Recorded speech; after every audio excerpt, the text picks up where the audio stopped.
आज से चंद हज़ार साल पहले मूसा अलैहिस्सलाम के दौर में एक शख्स रहता था कारून नाम से, जिसको कोरा भी कहते हैं। कोरा एक बहुत ही वेल्दी इंसान था, काफ़ी मालदार था, काफ़ी सारा उसके पास मालो दौलत पैसा था, जिसको वो चाहता तो काफ़ी अच्छे तरह से यूज़ कर सकता था। लेकिन इसके बगैर वो एरोगेंट हो गया, वो अपने मालो दौलत पर तकब्बुर करने लगा। इसी स्टोरी को कुरान नरेट करता है सूरह अल क़सस में, जहाँ पे गॉड हमें बाई नेम कोरा के बारे में बताते हैं कि किस तरह गॉड ने कोरा को काफ़ी सारा वेल्थ दिया, बदले में वो किस तरह तकब्बुर करने लगा अपने मालो दौलत पर। इवन यहाँ तक कि उसके लोग भी उसे वार्न करते थे कि तुम तकब्बुर मत करो, जो तुम्हें माल दिया गया है या फिर जो तुम्हें मिला है। इसके बावजूद वो इस पर तकब्बुर करता था, गुरूर करता था। मैंने वो शब्द को इस्तेमाल करना बंद कर दिया अपनी जिंदगी में, क्योंकि जहां मैं कहता हूं I am proud of this, I am proud of this, I am proud of that, मैं अहंकार को बीच में ला रहा हूं, मैं गुरूर को बीच में ला रहा हूं। कभी भी इसीलिए मैं उस लफ्ज को मैंने अपनी डिक्शनरी से निकाल दिया है। गुरूर, तकब्बुर किसी भी चीज पे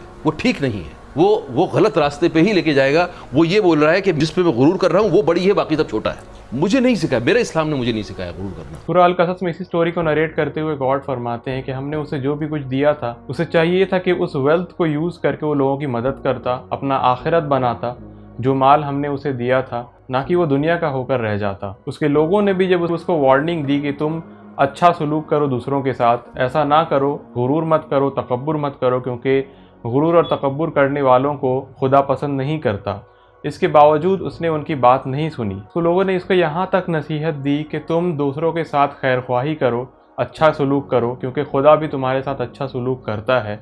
तुम सोसाइटी में ईविल मत फैलाओ, बर्बादी मत फैलाओ, तबाही मत मचाओ, क्योंकि खुदा भी तबाही मचाने वालों को, बर्बादी करने वालों को पसंद नहीं करता। लेकिन इस सब के बावजूद कोरा ने इनके रिप्लाई में क्या कहा? उसने इंटरेस्टिंगली ये कहा कि ये सारा कुछ माल जो मेरे पास है, जो दौलत मेरे पास है, ये मेरे ही नॉलेज के बलबूते मेरे पास है। यानी ये सारा कुछ मेरे पास इसीलिए है क्योंकि मैं ही इसका हकदार हूँ। मेरे ही में वो क्वालिटीज थी जिनके वजह से ये माल मुझे दिया गया है। उसके इस स्टेटमेंट से हमें काफ़ी बड़ी एक सीख मिलती है, जिसको हमें अपने लाइफ में फॉलो करना चाहिए। वो ये है कि जब भी हम लाइफ में कुछ वेल्थ अचीव करते हैं, हम कुछ मालो दौलत कमा पाते हैं या किसी भी तरह से हम अर्न करते हैं उसको, तो उसके पीछे दो चीज़ें शामिल होती हैं। एक तो हमारा खुद का एफर्ट जो होता है, और दूसरा वो सारा इंफ्रास्ट्रक्चर जो कि हमें हेल्प करता है उस मालो दौलत को पाने के लिए या फिर कमाने के लिए। अब यहाँ पे जो रेशियो है कि हम अपना एफर्ट कितना देते हैं और जो इंफ्रास्ट्रक्चर है, जो खुदा का निज़ाम है, वो कितना हमें मदद करता है इस माल तक पहुँचने के लिए,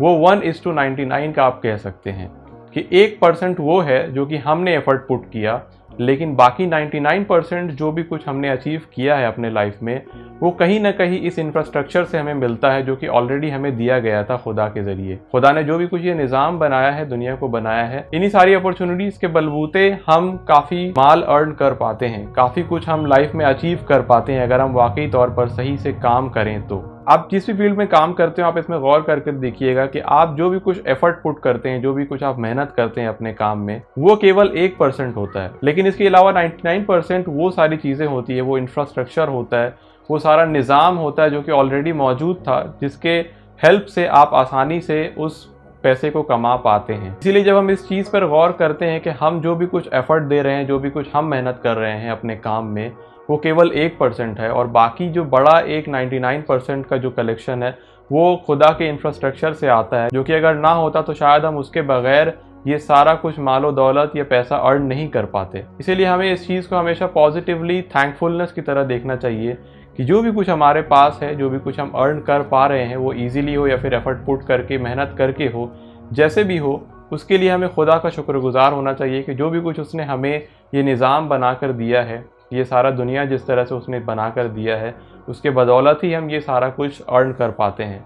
बगैर उसके हम लोग कुछ नहीं कर पाते। इसीलिए हमें इस चीज़ को पॉजिटिव थिंकिंग की तरह देखना चाहिए, ना कि नेगेटिव थिंकिंग, जैसा कि कोरा ने किया कि उसने जो भी कुछ अचीव किया उसने सोचा कि ये तो मैंने अपने ही बदौलत किया था, ये सारा कुछ मेरा ही नॉलेज का नतीजा है, मैंने ही एक्चुअली ये सारा कुछ पाया है। कोरा के इस स्टोरी से हमें यही कुछ सीखने को मिलता है कि हमें किसी भी सिचुएशन में कभी भी तकब्बुर नहीं करना चाहिए, गुरूर नहीं करना चाहिए।